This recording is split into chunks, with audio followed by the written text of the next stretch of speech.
Subscribe करें हमारे YouTube channel को और बेल आइकन को प्रेस करें हमारे लेटेस्ट वीडियोस को देखने के लिए।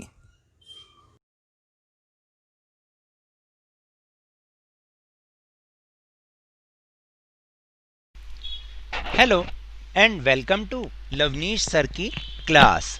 आज की ये शिक्षा निदेशालय राष्ट्रीय राजधानी क्षेत्र दिल्ली की वर्कशीट नंबर 35 जो कि क्लास 10th के स्टूडेंट्स के लिए है, यह ली गई है सामाजिक विज्ञान के इतिहास विषय से और पाठ है यूरोप में राष्ट्रवाद का उदय। और यह भी पिछली वर्कशीट की तरह ही आज भी ये एक कंटिन्यूशन वर्कशीट है, यानी इसी लेसन के बारे में हम पिछली वर्कशीट से पढ़ते चले आ रहे हैं। तो जैसे कि हमने पिछली वर्कशीट्स में ये पढ़ा था कि किस किस तरह से यूरोप में राष्ट्रवाद का उदय हो रहा था, यूरोप के बहुत सारे देशों में राष्ट्रवाद का उदय हो रहा था और यह जो चिंगारी राष्ट्रवाद की जो शुरुआत हुई थी जिसकी, वो हुई थी फ्रांस की क्रांति से। फिर धीरे धीरे वहाँ पर लोगों का शासन भी आया, लेकिन नेपोलियन आ गया। नेपोलियन के बाद फिर से एक बार तानाशाही और राजतंत्र ने अपनी जड़ें जमा दी, लेकिन जो नेपोलियन था उसने क्या किया कि आसपास के जितने भी राज्य थे उन सबको अपने कब्जे में ले लिया। फिर जब 1814 में नेपोलियन की हार हो गई तो उसके बाद से फिर दोबारा से जो जितने भी आसपास के देश थे वहाँ पर राजतंत्र फिर दोबारा से अपनी जड़ें जमाना राजतंत्र ने शुरू कर दिया और लगभग 1848 तक यही सिलसिला चला। इस बीच 1815 में वियना की संधि भी हुई, जिसमें धीरे धीरे हर देश में राजतंत्र को ही स्थापित करना उसका उद्देश्य था, यानी रूढ़िवादिता को बढ़ावा देना। फिर लेकिन ये जो व्यवस्था है वो ज़्यादा दिन तक नहीं चलती, कहीं ना कहीं लोग इसका विरोध करते हैं और धीरे धीरे यूरोप के हर देश में राष्ट्रवाद की भावना जोरों से पनपने लगी और लोग लोकतंत्र की कामना करने लगे। आज की इस वर्कशीट में भी हम ब्रिटेन में राष्ट्रवाद के बारे में पढ़ेंगे, यूनान की क्रांति और बाल्कन क्षेत्र में किस तरह से लोगों ने विरोध किया राजतंत्र का, क्योंकि वहाँ तो बहुत सारे देशों का कब्जा था। तो इसके बारे में आज हम इस वर्कशीट में समझेंगे। तो चलिए शुरुआत करते हैं मेरे साथ और समझने की कोशिश करते हैं। तो सबसे पहले जिस टॉपिक के बारे में हम समझने की कोशिश कर रहे हैं वह है ब्रिटेन में राष्ट्रवाद।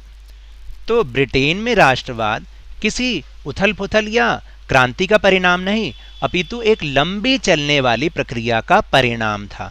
यानी जो वहाँ पर राष्ट्रवाद पैदा हुआ वो किसी क्रांति की वजह से नहीं हुआ था, बल्कि बहुत सारी ऐसी घटनाएं हो रही थी जिनसे धीरे धीरे राष्ट्रवाद की भावना पनप रही थी।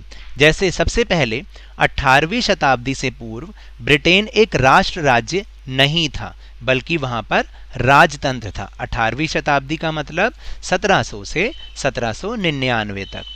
फिर इसके बाद आंग्ल राष्ट्र ने अपनी शक्ति में विस्तार के साथ अन्य राष्ट्रों व द्वीप समूह पर विस्तार आरंभ किया।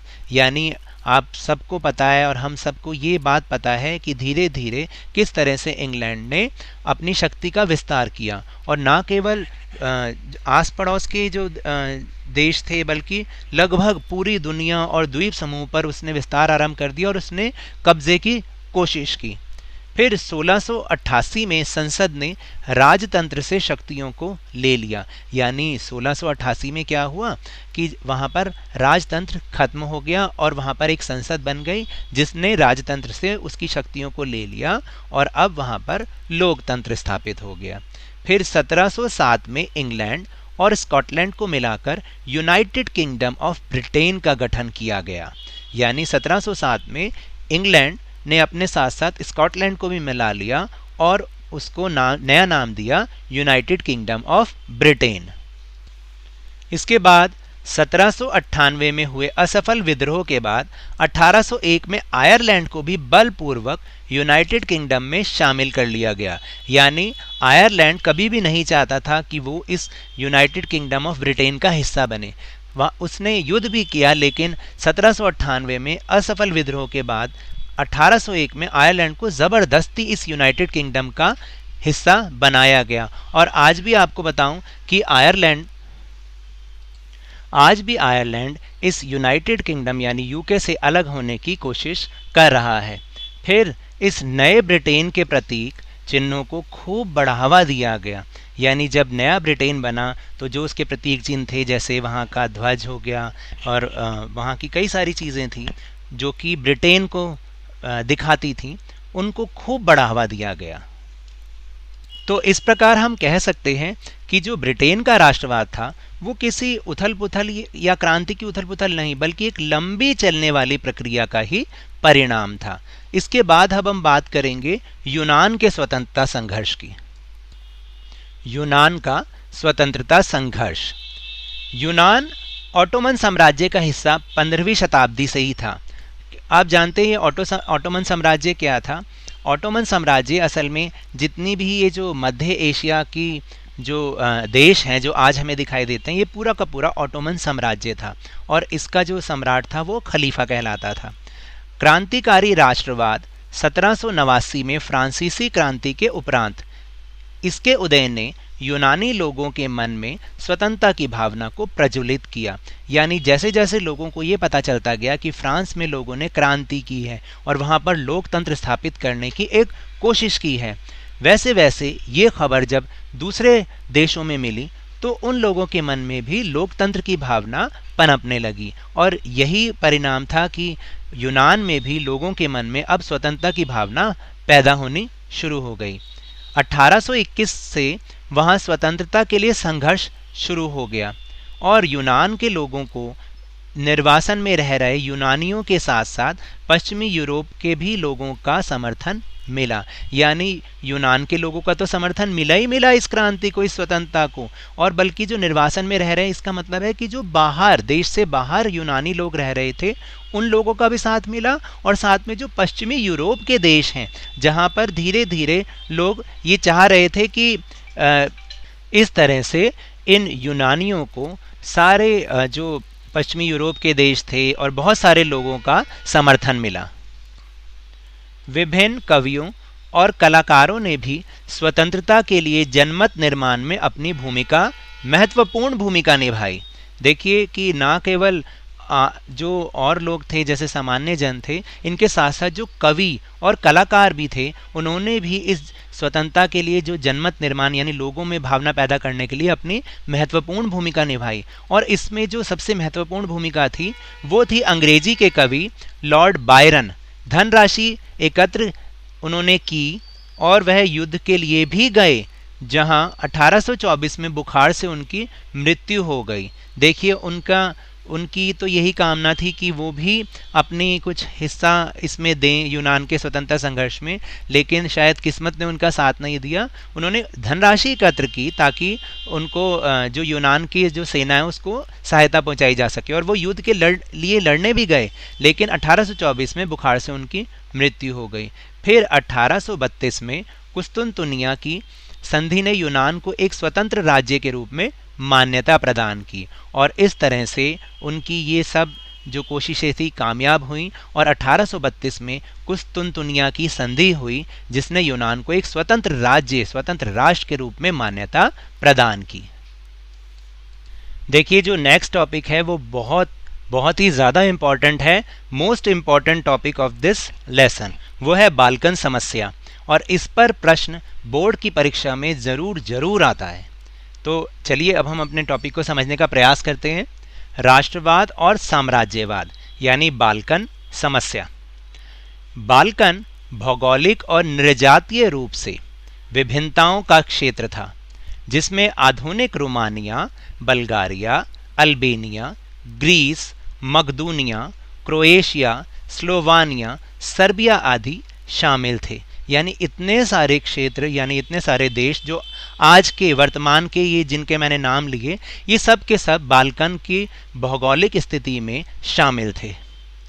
इन क्षेत्रों में रहने वाले मूल निवासियों को स्लाव कहा जाता था। इसको जरूर आप अंडरलाइन भी कीजिए, याद भी कीजिए, ये 1 मार्कर क्वेश्चन है। फिर बाल्कन क्षेत्र का एक बड़ा हिस्सा ऑटोमन साम्राज्य के नियंत्रण में था। जैसे कि अभी हमने बात की थी यूनान भी ऑटोमन साम्राज्य का ही एक हिस्सा था और उनके अधीन था। इसी तरह से जो बाल्कन क्षेत्र था वह भी उसका भी एक बड़ा हिस्सा ऑटोमन साम्राज्य के नियंत्रण में था। बाल्कन राज्य में रोमानी राष्ट्रवाद के फैलने और ऑटोमन साम्राज्य के विघटन से स्थिति काफ़ी विस्फोटक हो गई थी। यहाँ पर एक शब्द आया है रोमानी राष्ट्रवाद, इसको समझने की बहुत ज़्यादा ज़रूरत है क्योंकि ये 1 मार्कर क्वेश्चन भी है।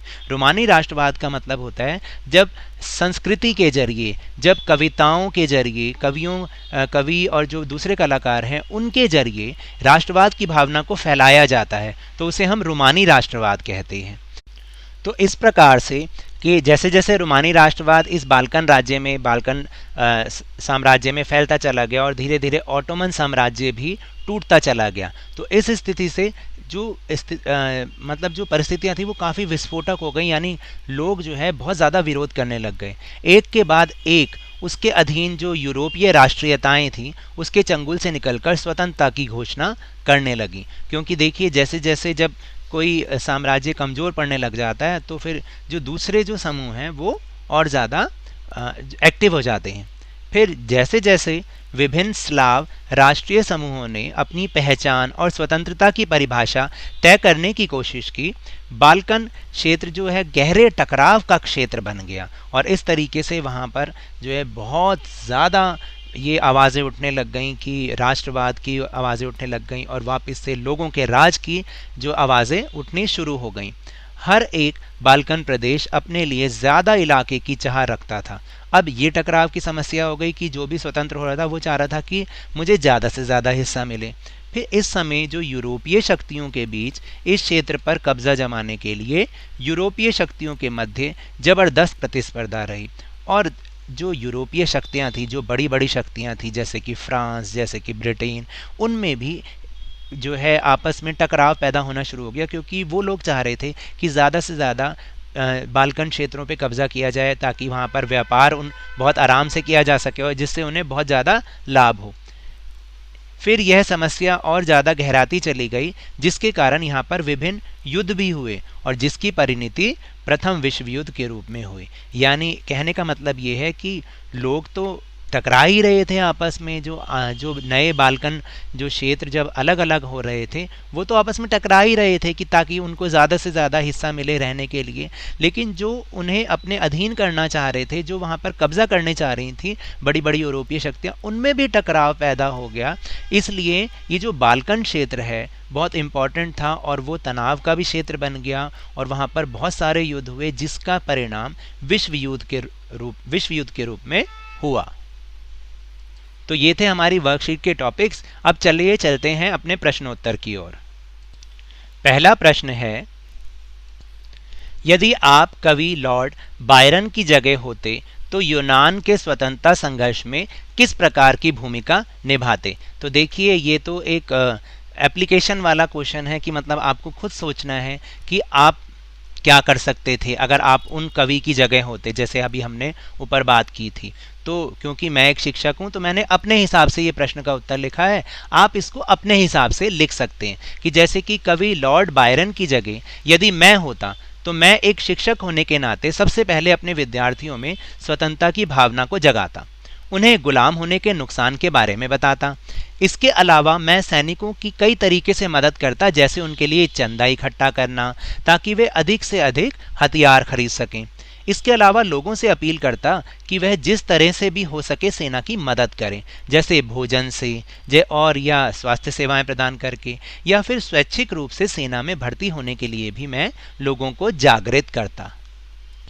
फिर दूसरा प्रश्न है कि ब्रिटेन का राष्ट्रवाद किसी उथल पुथल या क्रांति का नहीं अपितु एक लंबी चलने वाली प्रक्रिया का परिणाम था, विवेचना कीजिए। तो इसके बारे में हमने ऊपर पढ़ा भी है, अब मैं आपको यहाँ पर फिर से एक बार डिस्कस कर देता हूँ कि जब सबसे जो पहला पॉइंट है वो ये है कि 18वीं शताब्दी से पूर्व ब्रिटेन एक राष्ट्र राज्य नहीं था। दूसरा, आंग्ल राष्ट्र ने अपनी शक्ति में विस्तार के साथ साथ अन्य राष्ट्रों में द्वीप समूहों पर भी विस्तार आरंभ कर दिया। ये आंग्ल का मतलब यहाँ पर इंग्लिश होता है, इंग्लिश को हिंदी में हम आंग्ल कहते हैं।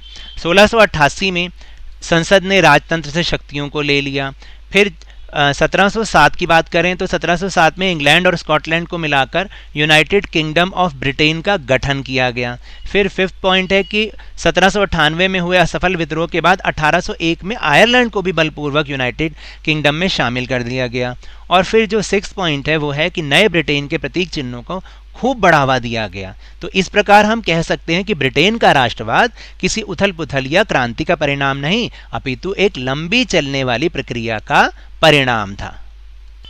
फिर तीसरा प्रश्न है कि बाल्कन राज्यों की स्थिति पर एक संक्षिप्त नोट लिखिए। तो बाल्कन भौगोलिक एवं निर्जातीय रूप से विभिन्नताओं का क्षेत्र था, जिसमें आधुनिक रोमानिया, बुल्गारिया, अल्बानिया, ग्रीस, मकदूनिया, क्रोएशिया, स्लोवानिया और सर्बिया आदि जो क्षेत्र थे वो शामिल थे। इन क्षेत्रों में रहने वाले मूल निवासियों को स्लाव कहा जाता था। बाल्कन क्षेत्र का एक बड़ा हिस्सा ऑटोमन साम्राज्य के नियंत्रण में था। तो हमें इसमें केवल इतना ही लिखना है और ये सारा का सारा आपकी वर्कशीट में बहुत आराम से मिल जाएगा।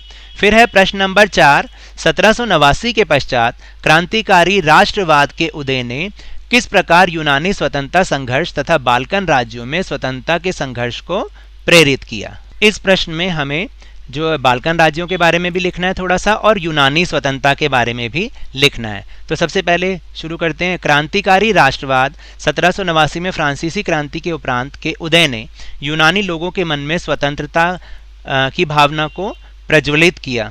1821 से वहां स्वतंत्रता के लिए संघर्ष शुरू हुआ।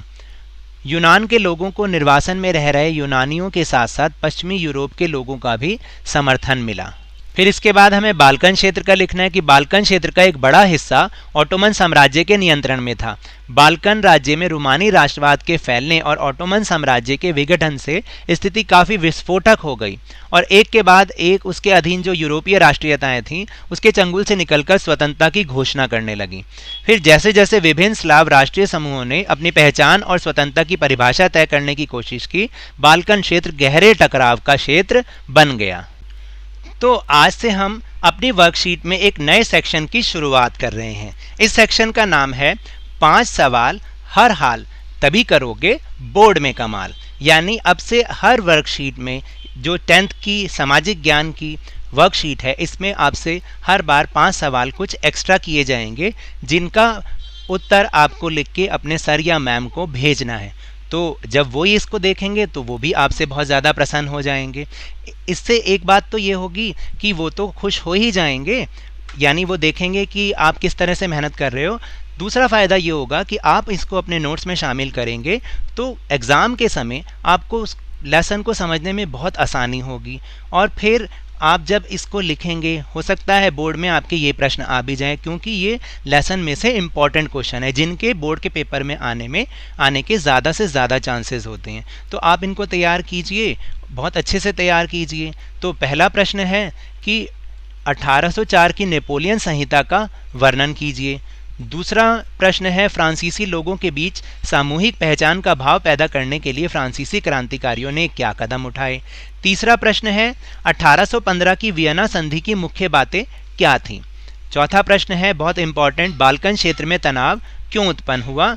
और पांचवा प्रश्न है कि इटली के एकीकरण की प्रक्रिया का संक्षिप्त वर्णन कीजिए। अगर आपको ये सेक्शन अच्छा लगा, ये भाग अच्छा लगा, तो आप मुझे कमेंट बॉक्स में ज़रूर बताएं कि आपको ये कैसा लगा। मैं भी आपके विचार जानना चाहता हूँ। तो मेरे इस तरह समझाने से अगर आपको थोड़ा सा भी समझ में आया हो तो इस चैनल को ज़्यादा से ज़्यादा सब्सक्राइब कीजिए, लाइक कीजिए और बहुत ही ज़्यादा शेयर कीजिए। और मेरे साथ इसी तरह वर्कशीट को समझते रहिए, लेकिन ध्यान और मन लगाकर जरूर पढ़ते रहिए। धन्यवाद।